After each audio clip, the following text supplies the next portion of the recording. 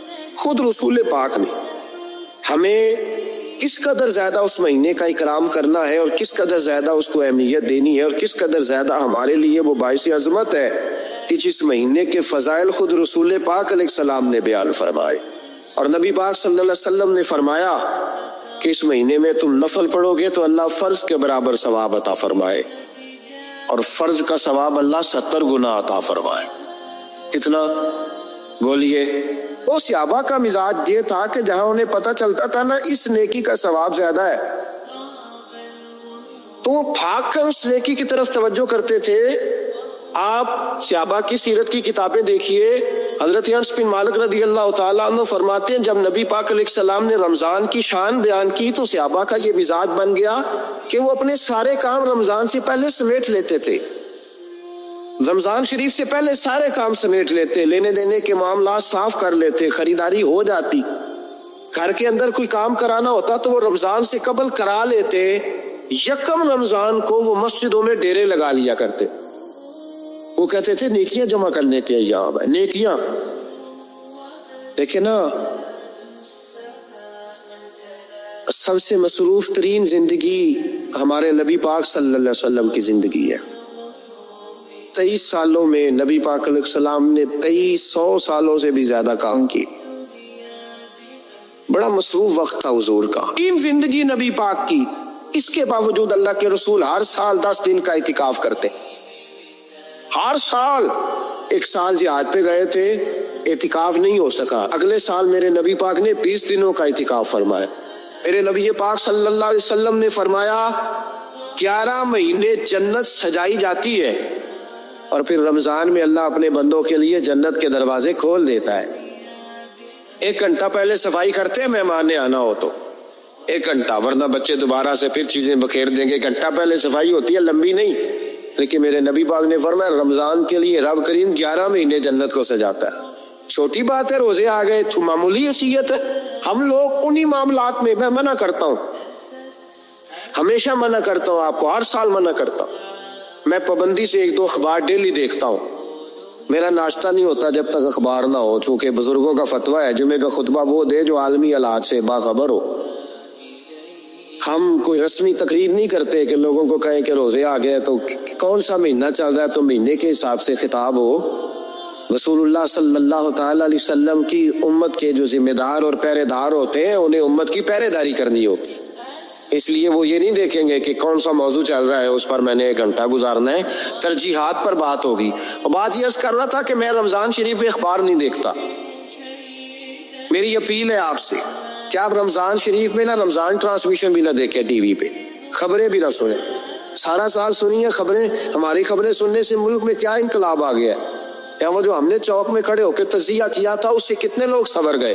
چھوڑے، جتنا وقت ملے وہ آ کے مسجد میں بیٹھے، اللہ کے گھر میں وقت گزارے، ٹائم دے، عبادت آپ کو زندہ کرے گی، روحانیت پیدا کرے گی، توانائی آئے گی، خوبصورتی آئے گی آپ کے اندر، آپ زندہ رہیں گے۔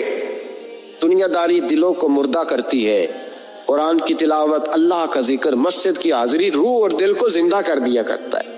مسجد میں بیٹھے، حضرت عائشہ صدیقہ رضی اللہ تعالیٰ عنہ فرماتی ہے، تفسیر روح البیان میں موجود ہے، کہتی ہے ایک دن حضور اچانک میرے ساتھ آرام فرماتے بستر سے اٹھے نکل گئے۔ ہمیشہ نبی پاک علیہ السلام کا طریقہ مبارکہ تھا جب رات کو تہجد کے لیے اٹھتے تو کہتے ابو بکر کی بیٹی حق تیرا ہے، وقت تیرا ہے، پر اگر تو اجازت دے تو میں اپنے اللہ کو راضی کر لوں۔ آج حضور نے پوچھا ہی نہیں، بستر سے اٹھ کے چلے گئے۔ کہتی میں اٹھی، میں نے دائیں بائیں دیکھا، محبوب نظر نہ آئے۔ حضور کی تامد استعمال شدہ پڑی تھی، وہ تامد میں نے اٹھا کے اوڑھ لی اور میں نکل گئی حضور کو تلاش کرنے۔ کہتی ہیں جب میں باہر گئی مسجد نبی شریف کے ساتھ جنت البقیع کی جانب، نبی پاک سجدے میں تھے۔ کہتی ہے میں گئی، تھوڑی دیر کھڑی ہوئی، حضور نے آہٹ سنی تو پوچھا تو کون ہے؟ میں نے کہا میں عائشہ ہوں۔ تو محبوب نے فرمایا یہ عائشہ کون ہے؟ میں نے کہا یا رسول اللہ میں آپ کی زوجہ. فرمایا زوجہ کیا ہوتی ہے؟ یا رسول اللہ میں ابو بکر کی بیٹی. تو نبی پاک نے فرمایا یہ ابو بکر کون ہے؟ حضرت عائشہ کہتی ہے میرا کلیجہ پھٹنے کو آیا. میں وہاں سے پریشان حال واپس آئی.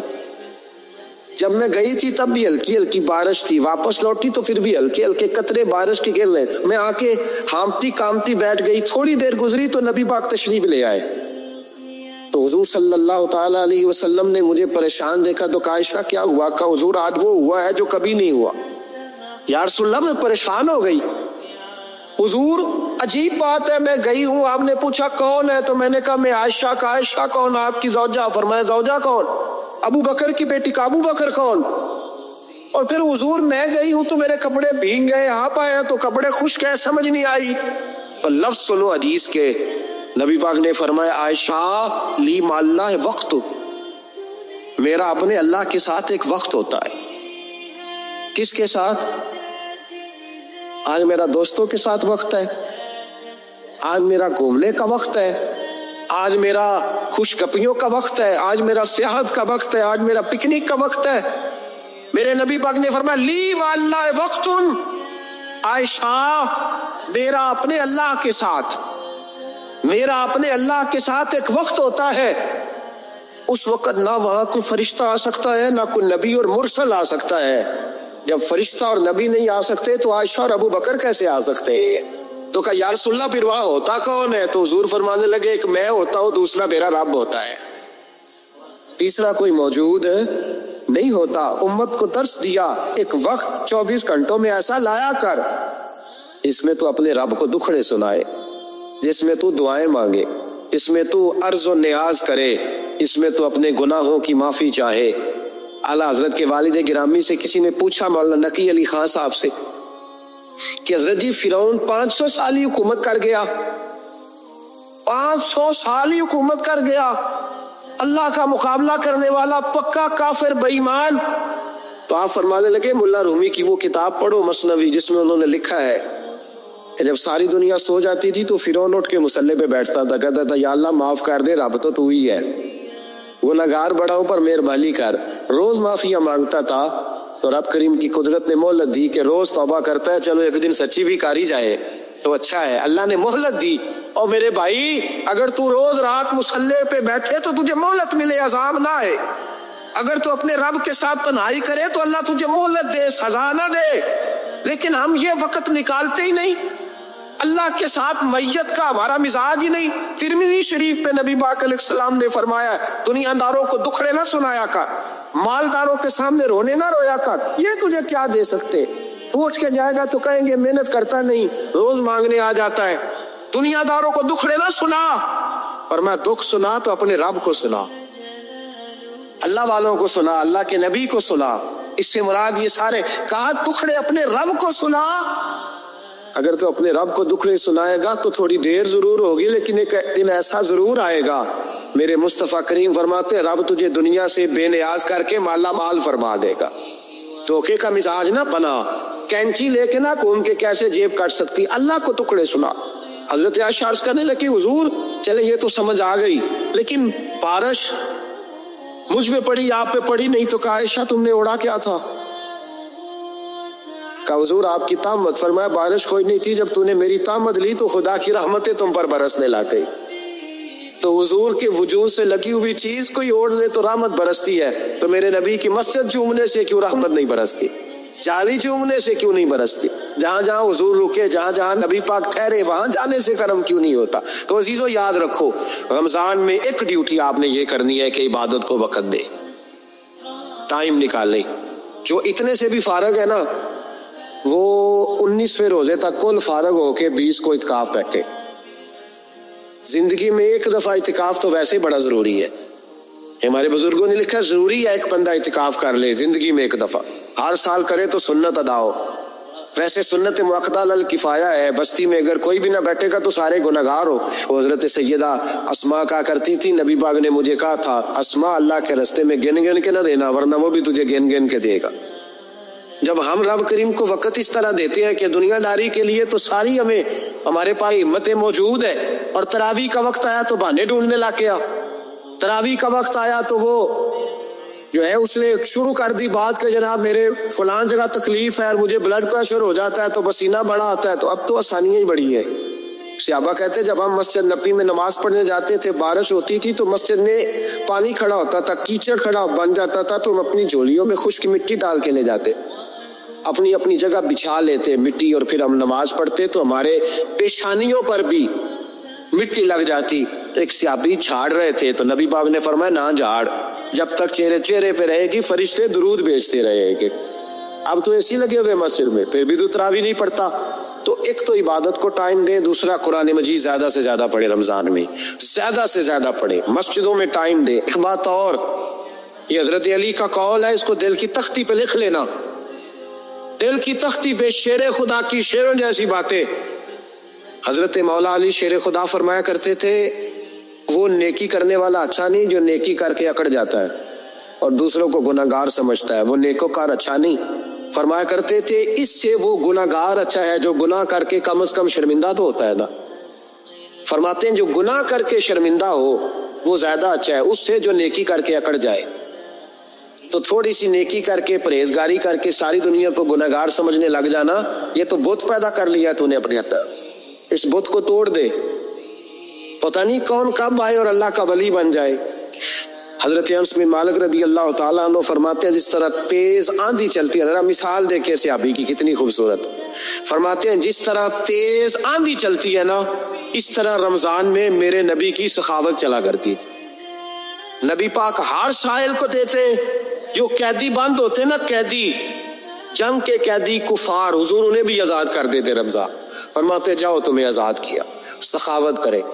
اور میرا مشورہ ہے اس دفعہ غریبوں سے غریب سخاوت کرے، نسخہ دے رہا ہوں امیر ہونے کا، تو سخی ہو جا، رب کریم تجھے امیر کر دے گا، سخی بن جا۔ مالا والے سخی نہیں ہوندے تے سخیاں کول مال نہیں ہوندا، ایتھے اوتھے دوواں جہان نہیں، سخی کنگال نہیں ہوندا، سخی بن جاؤ۔ میرے نبی پاک علیہ السلام نے فرمایا بندہ کبھی بھی جیب کا سخی نہیں ہوتا، سخی وہی ہوتا ہے جو دل کا ہوتا ہے۔ غریبوں کو میرا مشورہ ہے کہ 10 روپے دو لیکن رمضان میں روز دینا، ہر شام دینا، غریبوں کو ساتھ بٹھاؤ، روٹیاں کھلاؤ، افطاریاں کراؤ، غریبوں کے گھروں کے اندر سوٹ پہنچاؤ، مدارس کے طالب علموں کو کپڑے خرید کے دو، جو کچھ نہیں دے سکتا وہ ایک مسواک لا کے دے، ڈیوٹی کرو، اپنے دائیں بائیں غریبوں کا خیال رکھو۔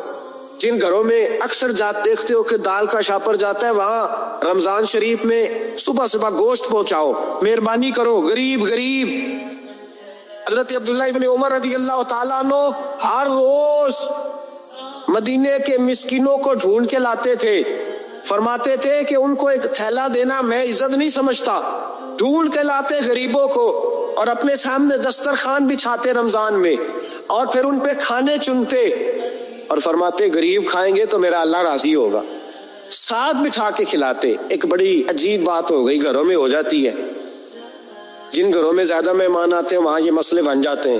ایک دن زوجہ کہنے لگی کھانا آپ کا یہ آج مہمان کو نہ لائیے گا، کہہ دیتی ہیں نا بیویاں کبھی کبھی، یہ نافرمانی نہیں، اگر آپ کو کھڑا کیا جائے نا رمضان میں روزہ رکھ کے باورچی خانے تو لاگے پتہ جائے، اس کو نافرمانی نہ سمجھے، بیوی نے پکا کے نہیں دیا جی۔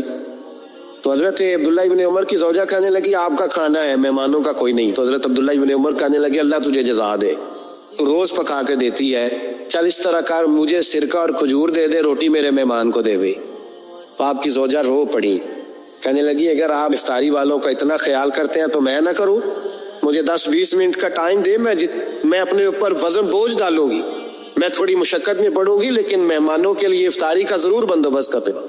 چونکہ استقبال رمضان شریف کا یہاں عنوان لکھا گیا ہے تو ایک دو بات میں عرض کرنا چاہتا ہوں، ویسے میں بڑی تھوڑی تقریر کرنے کا عادی ہوں، آپ لوگوں کی محبتیں اور پھر یہ کہ جس شدت سے آپ لوگ منتظر تھے اور جس پیار سے آپ لوگ یہاں آئے، ایک آدھ بات رمضان شریف کے حوالے سے میری خاص خواہش ہے اور میری یہ خاص اپیل ہے۔ میں ابھی سے لوگوں کو سن رہا ہوں کہتے ہوئے کہ روزے بڑی گرمی کے آ رہے ہیں، او خدا کے بندے تو نیت تو کر، تو ارادہ تو کر۔ رمضان شریف میں 3-4 چیزوں کا خاص خیال رکھنا ہے ہم نے، خاص۔ ایک تو رمضان شریف میں قرآن پاک سے خاص محبت فرمائے، شہر رمضان الذی انزل فیہ القرآن، خاص محبت۔ الحمدللہ ہمارے ہاں قرآن کے عالم بھی موجود ہیں، حافظ بھی موجود ہیں، بلکہ مسجدیں کم ہوتی ہیں، حافظ زیادہ ہوتے ہیں۔ یہ دیکھ لیجیے مدارس کی خدمات ہیں اللہ کے فضل سے، قراء بھی ہے، سب کچھ ہے۔ اب ضرورت ہے قرآن پاک سے محبت کرنے والوں کی۔ ہر نقیب، ہر خطیب یہ کہہ رہا ہے کہ سارا قرآن حضور کی تعریف ہے، کہتے ہیں نا جی، تو چاہیے نا کبھی کبھی رکا ہے محفل سے کہ جناب ہمارا دل کر رہا ہے ہمیں سورہ رحمان سنائی جائے۔ کبھی کبھی یہ رکے آتے ہیں نا فرمائشی رکے، یہ نعت پڑھے، یہ تو جب سب کہہ رہے ہیں یہ حضور کی نعت ہے سارا قرآن، تو کو رکا آنا چاہیے نا، آج سورہ حامیم سجدہ کی تلاوت سنائی جائے، آنے چاہیے نا یہ والے رکے بھی، صحیح کہہ رہا ہوں نا؟ تو خوب ارادہ کریں کہ قرآن مجید سننا ہے۔ ہم کھڑے رہتے ہیں، پاسپورٹ کے دفتر بھی 1.5 گھنٹہ لوگ کھڑے ہیں، شناختی کارڈ کے دفتر میں بھی کھڑے، امیگریشن کی لائنوں میں بھی کھڑے۔ نیت کریں کہ میں نے جم کے قرآن مجید سننا ہے، اور جس مسجد میں پہلی تراویح شروع کریں کوشش کریں کہ ساری تراویح اسی میں پڑھی جائے، اور خاص ذوق کے ساتھ۔ خاص پنجاب میں ایک گاؤں تھا، تو اس میں نے ایک دفعہ ایک بالکل عام سادہ سا آدمی دکاندار تھا، تو اس کا انتقال ہو گیا، تو اس کی قبر سے خوشبو آنے لگی۔ تو اگر پیر صاحب ہوتے پھر تو بچوں کی موج لگ جاتی کہ کیا بات ہے بھئی، اتنی کرامت۔ عام سادہ آدمی تھا، قبر سے خوشبو آنے لگی، لوگ پہنچ گئے، معلومات کی، گھر تک گئے، کہا کوئی مطلب ٹھیک ہے داڑھی شریف تھی، نمازی تھا، لیکن کوئی ایسی خاص چیز ہم نے نہیں دیکھی۔ تو اس کے گھر والے بتانے لگے کہ نا قرآن مجید نہیں پڑھا ہوا تھا، بوڑھا آدمی تھا لیکن قرآن مجید سے عشق کرتا تھا، کئی گھنٹے قرآن مجید کو وضو کر کے اپنے پاس رکھتا اور پھر انگلیاں چلاتا اور کہتا میرے مالک نے میرے لیے جو بھی فرمایا ہے حق اور سچ ہی فرمایا۔ اسے چومتا، پیار کرتا۔ اللہ نے یہ اعزاز دیا کہ اگر انتقال ہوا تو قبر کی مٹی سے بھی خوشبو آنی شروع ہو۔ خدا را قرآن پاک سے پیار کریں، خوب ذوق بنائیں کہ ہم نے قرآن مجید کو سننا ہے۔ دوسری میری گزارش یہ ہے آپ حضرات سے کہ سحری نے اٹھنا تو ہے ہی، سودا لینے کے لیے بھی جانا ہے، ہمارے ہاں دہی دودھ کے لیے بھی لوگ صبح صبح جاتے ہیں، تو ایسا نہ کریں کہ تھوڑا 10 منٹ اور جلدی اٹھ جائیں اور پورا رمضان تہجد کی نماز پڑھیں۔ بڑی پسند ہے نبی کریم کو تہجد کی نماز۔ صبح اگر 2 رکعتیں نصیب ہو جائیں تو نبی کریم علیہ السلام نے فرمایا جب جوان آدمی تہجد کے لیے کھڑا ہوتا ہے تو اللہ فرشتوں کے سامنے فخر فرماتا ہے۔ یہ ضرور عادت بنائیں، صبح جن لوگوں کو چند نفل نصیب ہو جائیں اور پھر وہ دعا مانگے، ایک تو رمضان پھر تہجد کا ٹائم، اس ذوق۔ اور تیسری گزارش میری یہ ہے، غریب آدمی جو ہوتا ہے وہ سمجھدار نہیں ہوتا، چونکہ عقل مند ہونے کے لیے تو پیسے ہونا بھی تو ضروری ہے نا۔ میں نے دیکھا ہے کہ بالکل ان پڑھ آدمی ہو لیکن سیٹھ ہو نا، تو بڑے بڑے سیانے لوگوں کو نصیحتیں کر رہا ہوتا ہے اور اس کی سنی بھی جا رہی ہوتی۔ میری غربت نے کیا مجھ کو زمانے میں بدنام، تیری دولت نے تیرے عیب چھپا رکھے۔ یہ نا غریب آدمی، اگر سیانے ہوتے تو وہ بھی مالدار نہ ہوتے، ان سمجھدار ہوتے۔ یہ بیچارے کمزور ہی اس لیے رہ جاتے ہیں کہ ان کو چالاکیاں، تیزیاں الا ماشاءاللہ نہیں آتی۔ تو کئی دفعہ غریب تکلیف بھی دیتا ہے، جب آپ کچھ بانٹنے لگتے ہیں، جب کچھ آپ دینے لگتے ہیں تو کچھ چیزیں محسوس بھی ہوتی ہیں۔ بندہ دیکھ کر خیرات نہ کرے، اللہ کی رضا دیکھ کر کرے۔ ہمیں صحیح حدیث میں اس شخص کا تذکرہ بھی ملتا ہے جس نے آ کے نا محبوب کی چادر کو کھینچا تھا، یہ بخاری میں، اور گردن مبارک پہ نشان پڑ گیا تھا۔ اس نے کہا میں کچھ لینے آیا ہوں، چادر کو کھینچا، تکلیف ہوئی بظاہر، لیکن محبوب نے پھر بھی جب عطا کیا تو مسکرا کے ہی عطا کیا۔ غریب آدمی تکلیف میں ہے، مہنگائی نے آزمائش پیدا کر دی ہے۔ تھوڑے سے امیر لوگ اگر اپنے اخراجات میں کمی لائیں، یا اگر جو عید پر 6 جوڑے بنواتا ہے وہ 2-4 سے گزارا کر لے، تھوڑا سا اپنے اخراجات کو کم کر کے صرف اپنے رشتہ داروں میں، اپنے دائیں بائیں تھوڑی سی توجہ کریں۔ اور ایک بات کا ضرور خیال فرمائیں، پردہ پوشی بہت بڑا حسن ہے، بہت بڑی خوبصورتی ہے۔ اگر یہ صدقات اور خیرات اور رمضان میں جو مساوات کا مہینہ ہے اس میں اگر تھوڑی سی نا پردے کے ساتھ، امام ابو نعیم نے لکھا ہے کہ 100 گھر تھا مدینہ شریف میں، 100، تھوڑی سی آبادی ہوتی تھی، 100 گھر کتنا زیادہ ہوگا، 3 وقت کھانا بھی پہنچتا تھا، کپڑے بھی پہنچتے تھے، بیمار کی دوا کے پیسے بھی پہنچتے تھے، کون دے جاتا ہے پتہ کوئی نہیں تھا۔ پھر اچانک سب کے گھر کھانا آنا بند ہوا تو لوگ پریشان ہوئے، ایک دوسرے سے پوچھنے لگے تیرے گھر کب سے نہیں آیا؟ کا 18 محرم سے۔ تیرے گھر کب سے نہیں آیا؟ اسی شام سے۔ تیرے گھر 18 سے۔ اب جب سب متفق ہوئے تو پتہ چلا کہ 18 محرم کو امام زین العابدین کا انتقال۔ 100 گھروں میں کھانا جاتا تھا پر پتہ نہیں تھا دے کون جاتا ہے، کچھ تھوڑا سا نا۔ کچھ خبریں ایسی ہیں جو حضرت عمر بن عبدالعزیز صبح اپنے خادم کو نا ایک سارے دن کے کاموں کی لسٹ دیا کرتے تھے، تو ایک دن لسٹ دی تو وہ چاہیے تو یہ تھا نا کہ اس پہ لکھا ہوتا تھا کہ 11 بجے محکمہ تعلیم والوں کو بلانا، ظہر کے بعد دفاع والوں کو بلانا، شام کو صحت والوں کو بلا لینا۔ وہ لسٹ جو دی تو اس پہ لکھا تھا کہ کل 5000 درود پاک کم رہ گیا تھا، آج زیادہ پڑھنا ہے۔ وہ فلاں بیوہ کے گھر میں راشن پہنچانا ہے۔ وہ 2-3 لائنیں ابھی پڑھی تھیں کہ وہ حضرت نے چھین لی، فرمایا یہ تو میری ذاتی ہے۔ تو مشیر کہنے لگا حضور یہ کم کرتے ہیں، کبھی بتایا نہیں۔ تو آپ فرمانے لگے کچھ پیسے چھپا کے رکھے ہوتے ہیں لوگوں نے کہ مشکل پڑ گئی تو کام آئیں گے۔ میں نے بھی کچھ نیکیاں سب سے چھپائی ہیں، قیامت میں مشکل پڑ گئی تو اللہ کے کرم سے میرے کام آ جائیں گے۔ موجود نہ ہو تو زندگی کا وقت گزرے بھی تو ذرا پھیکا پھیکا گزرتا ہے، اگر دن بیت بھی جائے تو کچھ تھوڑا سا بوجھ چھوڑ جاتا ہے۔ کچھ چیزیں زیادہ ضروری ہوتی ہیں وقت کو گزارنے کے لیے، اس طرح کھانا بڑا ضروری ہے، پینا اور سونا بڑا ضروری ہے، اسی طرح زندگی گزارنے کے لیے محبت کا ہونا بھی بڑا ضروری ہے۔ گھر کے اندر ساری نعمتیں موجود ہوں، بچے بھی ہو،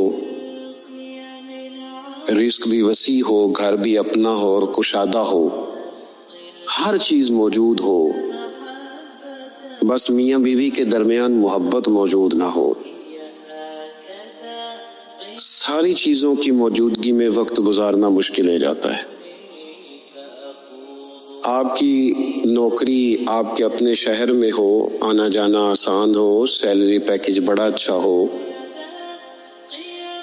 لیکن جس جگہ آپ ڈیوٹی کرتے ہیں، جاب کرتے ہیں، وہاں جو ارد گرد لوگ رہتے ہیں ان سے محبت کا رشتہ نہ ہو تو ساری سہولیات کے باوجود وہاں جانے کو طبیعت نہیں چاہتی۔ اور میں نے دیکھا ہے کہ اگر کسی جگہ کام کرنے والوں کے بیچ آپس میں محبت کا رشتہ ہو جائے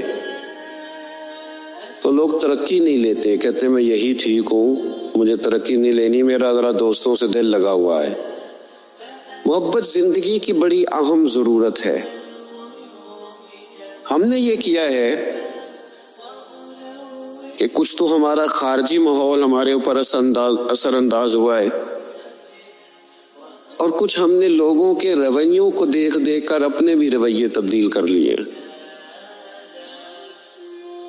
جب دیکھا کہ کچھ لوگ تلخ ہیں، ان کے مزاج میں تلخی ہے، تو شاید ہمارا عمل ایسا نہیں تھا، لیکن رد عمل کے طور پر ہم نے بھی وہی انداز اختیار کر لیا۔ میں سفر کرتا رہتا ہوں، روڈ پہ ہم جا رہے تھے تو ایک گاڑی والے نے پہلے تو کراس غلط کیا اور پھر تنقید بھی کر گیا، کہنے لگا اگر چلانا نہیں آتی تو کسی سے سیکھ لو۔ غلطی بھی اس کی ہے اور پھر اس نے تنقید بھی کر ڈالی، تو ڈرائیور جو گاڑی چلا رہے تھے ان کا موڈ بڑا خراب ہو گیا۔ تو میں نے تھوڑے فاصلہ طے کرنے کے بعد ان سے کہا کہ ذرا گاڑی کھڑا کرنا، انہوں نے کھڑی کر دی۔ تو میں نے کہا میاں اس نے تو جو کرنا تھا وہ کر کے چلا گیا، اب ہم نے تو سفر کرنا ہے کہ نہیں؟ ہم لوگوں کی تلخیاں اٹھا کے اپنے ہاں کیوں لے آئیں؟ اگر کسی کا رویہ درست نہیں ہے تو اس کی بنیاد پر ہم ان ساری پریشانیوں کو اپنے ہاں کیوں لائیں؟ جب محبت چھوٹ جاتی ہے، جب ہمارے لہجے شگفتہ نہیں رہتے، جب گفتگو دھلی ہوئی نہیں رہتی، جب چیزوں پر ہلکی ہلکی گرد پڑتی ہے اور ماحول کے اندر گھٹن پیدا ہوتی ہے، نتیجہ یہ نکلتا ہے کہ وہ سارا کیف دھندلا سا جاتا ہے۔ دین اسلام کا اگر کوئی دوسرا نام رکھنا چاہے تو وہ دین محبت ہے۔ ہمیں یہ کہا گیا ہے کہ تم ٹوٹ کر پیار کرو، کس سے؟ اللہ تعالیٰ سے۔ والذین آمنوا اشد حبا للہ، فرمایا وہ لوگ جو ایمان لے آئے وہ اپنے رب سے شدید محبت کرتے، شدید پیار کرو اپنے مالک سے، شدید۔ یہ جو شکر ہوتا ہے نا، شکر یہ اللہ کی محبت پیدا کرتا ہے، اور یہ جو شکوہ ہوتا ہے نا یہ اس محبت سے دور لے جاتا ہے۔ یہ جو صبر ہوتا ہے نا یہ اللہ کے فیصلوں پر راضی رہنے کا حوصلہ دیتا ہے۔ انسان ساری تکلیفوں کو اپنے مالک کی جانب سے جب سمجھتا ہے، صبر کرتا ہے، تو اس میں حوصلہ، طاقت اور ہمت آتی۔ وہ اللہ تعالیٰ کی محبت میں جب اس کو پوری طرح برداشت کرتا ہے تو اس کے اندر اللہ کی محبت آتی ہے۔ اللہ کی تقسیم ہے، کسی کو امیر بنایا، کسی کو مالی طور پر وہ گنجائش نہ دی۔ جب رب سے پیار ہوتا ہے نا تو پھر انسان کہتا ہے جو اس نے میرے حق میں بہتر سمجھا تھا مجھے عطا کر دیا۔ یہ جو صوفیاء ہے نا، صوفیاء ہمارے ہاں تو بعض چیزوں کا مطلب بھی بالکل الٹ دیا گیا ہے۔ صوفی کی صرف یہ ذمہ داری نہیں تھی کہ بابا صاحب بیٹھے ہیں تو آپ جائیں گے تو بے اولاد ہیں تو فوراً دعا کریں گے تو اولاد ہو جائے گی۔ ان کی فقط یہ ڈیوٹی نہیں تھی کہ وہ تعویذ دیں گے تو کام چل جائے گا، یہ بھی وہ کریں گے، لیکن اہل تصوف کی تو اصل ذمہ داری یہ تھی کہ راہ سلوک کے مسافر جب ان کے پاس آئیں اور آ کے کہیں کہ پریشان بھی ہوں، مقروض بھی ہوں، بے اولادگی ہوں، بیمار بھی ہوں، تکلیف میں بھی ہوں، جب لوگ اپنے دکھ سنائیں تو وہ ان کے لیے دعا بھی کرے اور ان کے دل میں اللہ رسول کی محبت ایسی پیدا کرے کہ بندہ رب کی رضا پہ راضی رہنا سیکھ جائے۔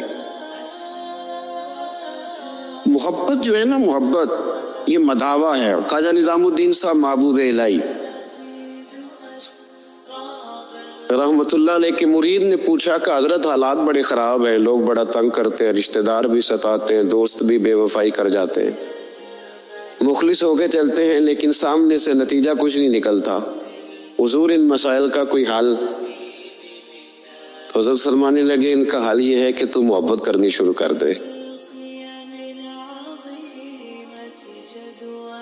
تو سارے مرید بسم اللہ کہہ کے بات قبول نہیں کرتے، کچھ کے پاس کئی جواب بھی ہوتے ہیں، وقتی طور پہ ہاں کر بھی جائیں لیکن اپنے اندر سے وہ جھگڑا بھی کر رہے ہوتے ہیں۔ تو اس نے کہا حضور وہ بات تو آپ کی ٹھیک ہے، لیکن اگر محبت سے حل نہ ہو مسئلہ تو میں تو پھر محبت کروں گا، لیکن اگر اس سے حل نہ ہو تو حضرت فرمانے لگے نسخہ یہی ہے،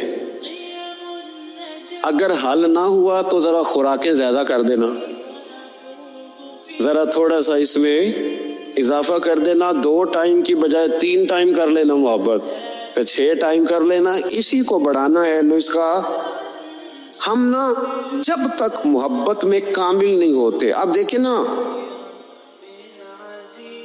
داتا صاحب نے ایک جملہ لکھا ہے، داتا صاحب فرماتے ہیں یہ جو محبوب ہوتا ہے نا اس پر غصہ نہیں آتا، اور جس پر غصہ ہے وہ محبوب نہیں ہوتا، محبوب پر غصہ نہیں آتا۔ فرماتے ہیں جب رب رسول محبوب ہو جاتے ہیں نا تو پھر سخت احکام بھی بندہ بڑی دل جمی کے ساتھ قبول کرتا ہے، اور اس کے لیے ذرا تھوڑا سا کیا کہا رسول پاک علیہ السلام نے، ہمارے کریم محبوب علیہ السلام نے ہمیں کہا کہ تکمیل ایمان کی شرط یہ ہے کہ تم ہر چیز سے بڑھ کر اپنے نبی سے محبت کرو۔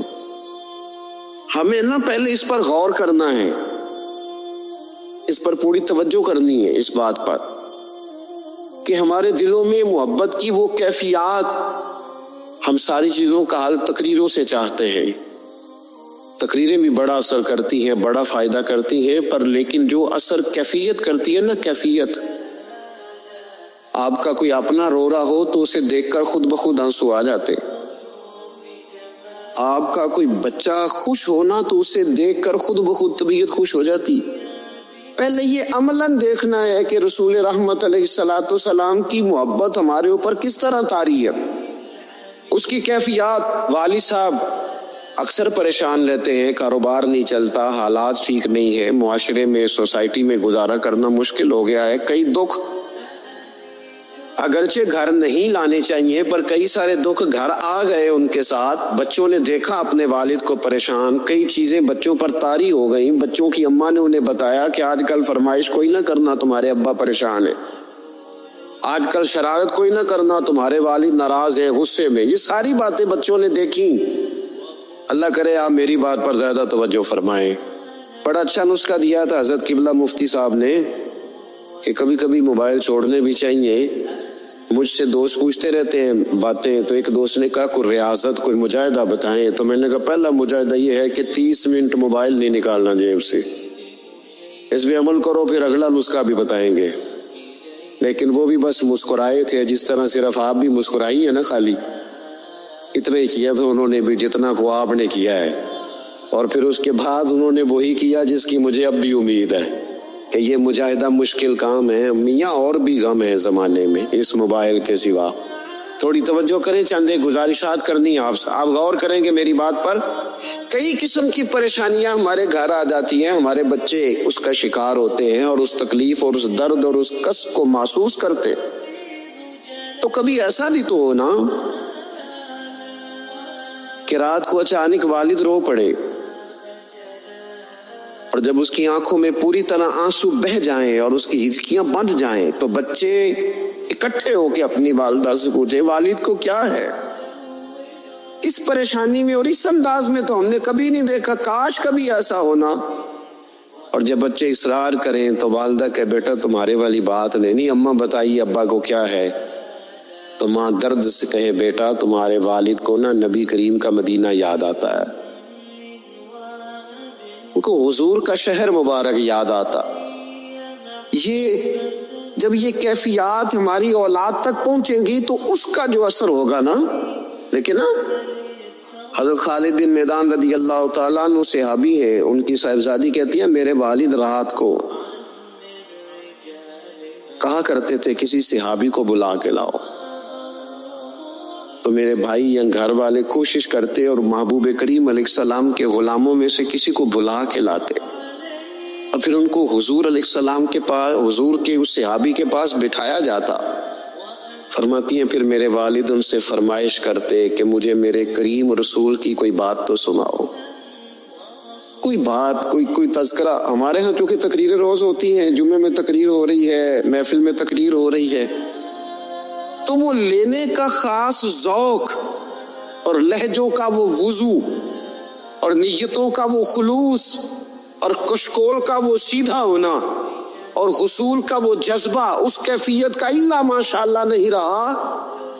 کہا کوئی حضور کی بات سنائے تو کہتے ہیں وہ کریم محبوب کے صحابی میرے والد کو میرے نبی کی جب کوئی بات سناتے تو میرے والد رونا شروع کرتے، اور جب کچھ لمحے اس کیفیت میں گزار لیتے تو پھر ان کے لیے وہ دن رات گزارنا آسان ہو جاتا۔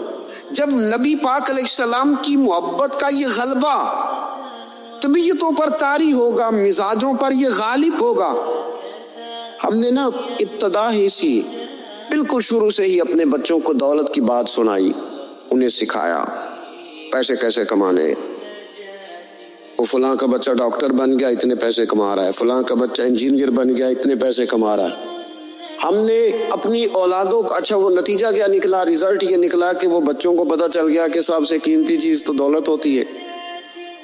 اور پھر ایک ٹائم ایسا آیا کہ انہوں نے نا اپنے والد سے یہ کہنا شروع کر دیا کہ ابا جی اگر آپ بھی کوئی ڈھب کا کام کر لیتے تو آج ہمارے پاس پیسے زیادہ نہ ہوتے، کیونکہ ان کو جو سکھایا گیا تھا، اگر محبت کے انداز سکھائے جاتے شروع سے وہ چیزیں، دیکھیں نا ہم کتنی باتیں انہیں سکھاتے، اگر ان کے لہجوں میں وہ خلوص پیدا کرنے کی کوشش، حضرت لقمان علیہ السلام نے کئی نصیحتیں کی ہیں اپنے بچوں کو، اور قرآن مجید نے سورہ لقمان کے اندر آپ کی ان نصیحتوں کو بیان فرمایا۔ ایک مقام پہ حضرت لقمان نے اپنے بیٹے سے کہا تھا کہ بیٹا لفظ نہیں تیرا نا لہجہ بھی ٹھیک ہونا چاہیے۔ کچھ لوگوں کے لفظ ٹھیک ہوتے ہیں، لہجہ ٹھیک. لہجے بھی بعض اوقات اگر محبت والے نہ ہوں تو بڑی تکلیف دیتے. وہ شوگر کے مریض ہیں، مثال دے رہا ہوں، شوگر کے مریض ہیں سسر صاحب.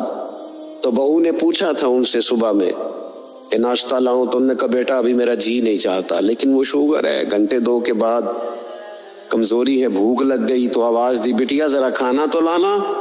تب وہ ناراض ہو گئی، ابا جی میں نے تو صبح بھی پوچھا تھا آپ سے، گھنٹہ پہلے بھی، ابھی آپ نے پھر کھانا. اچھا وہ لے آئی، پر برتن ذرا زور سے پٹکے، اس نے دروازہ ذرا زور سے بند کیا. بوڑھوں کو اپنی تذلیل محسوس ہوئی، لہجہ ٹھیک نہیں تھا. شام کو جب اس کی شکایت ہوئی کہ ذرا اسے سمجھائیے گا، تو وہ کہتی ہے اپنے شوہر سے کہ ابا جی سے پوچھے بھلا میں نے کہا کیا ہے. تو کہا تو اس نے کچھ بھی نہیں. لفظ تو بتائے جا سکتے، کیا جملہ بتائیں، اس نے واقعی کچھ نہیں کہا، لیکن اس کا لہجہ، اس کا انداز، اللہ کرے میں جوانوں کو بات سمجھا سکوں. لفظ بھی ستھرے ہونے چاہیے اور تیرا لہجہ بھی ذرا باوضو ہو تو بات بن جائے. اگر تیرا انداز بھی تھوڑا، بعض لوگ صحیح بات کر رہے ہوتے ہیں پر صحیح لہجے میں نہیں کر رہے ہوتے، وہ ٹھیک کہہ رہے ہوتے ہیں پر ان کا انداز ٹھیک نہیں ہوتا. حضرت لقمان نے اپنے بیٹے سے کہا وَلَا تُصَغِّرْ خَدَّكَ لِلنَّاسِ، بیٹا لوگوں سے منہ ٹیڑھا کر کے بات نہ کرنا، تیرا انداز بھی شستہ ہو، تیرا لہجہ بھی اچھا ہو، تیرا چہرہ ٹیڑھا نہ ہو جب تو لوگوں سے کلام کر رہا ہو. میرے دوستو، انداز جب پیار والے ہو جاتے ہیں، لہجے جب خلوص والے ہو جاتے ہیں، جب ہماری اولادوں میں یہ محبتیں منتقل ہوتی ہیں، جب یہ محافل اپنا اصل حسن اختیار کر جاتی اور یقین کی اس دولت تک چلی جاتی ہیں، تو پھر وہ محبت کی جو کیفیت ہوتی ہے نا، وہ اس طرح کا رخ اختیار کر جاتی ہے کہ جس سے انسان محبت کرتا ہے پھر اس کے لیے وہ جذباتی ہوتا ہے. چھوٹے چھوٹے بچے بھی جو ہوتے ہیں نا، چھوٹا بچہ، چلے اگر آپ کا تجربہ نہ ہوا تو یہ تجربہ کر کے دیکھیے گا، چھوٹا بچہ جس کی 4-5 سال عمر ہے نا، اس کے والد کبھی گھر میں اپنی ہی زوجہ سے، آپ کی توجہ ہوگی میری بات پر، والد اگر اپنی ہی اہلیہ سے گھر میں کوئی سخت بات کرتے ہیں نا تو بچے کو پیار ہے ماں سے. ابھی اسے پتہ نہیں ہے بات کیا ہو رہی ہے، ارے ماشاء اللہ، ابھی اسے خبر نہیں ہے کہ بات کیا ہو رہی ہے اور اس کا پس منظر کیا ہے اور پیش منظر کیا ہے. لیکن اگر کوئی تلخ بات والد کرتا ہے نا اپنی بیوی سے، تو بچہ 4-5 سال کا ہے تو ماں کے حق میں کھڑا ہو جاتا ہے، نہیں کھڑا ہو جاتا، کہتا خبردار میری اماں سے بات کوئی نہ کرنا. حالانکہ اسے ابھی پتہ نہیں ہے کہ اس کا پسند، اللہ کرے میں آپ کو سمجھا سکوں. او خدا کے بندو، 4-5 سال کا بچہ چونکہ ماں سے محبت کرتا ہے اور خالص کرتا ہے اور صحیح والی کرتا ہے، تو اپنے ہی والد کے سامنے اپنی والدہ کے حق میں کھڑا ہو جاتا ہے. اور اگر اس کا بس چلے تو ہو سکتا ہے وہ سختی بھی کرے، خبردار میری اماں کے بارے میں، میری والدہ کے بارے میں بات نہ کرنا. تو 5 سال کے بچے کو اگر ماں سے محبت ہے تو اس محبت میں اتنا جذباتی ہے، تو اگر امتی کو رسول پاک سے سچی محبت ہو، امتی کو اگر سچی محبت ہو،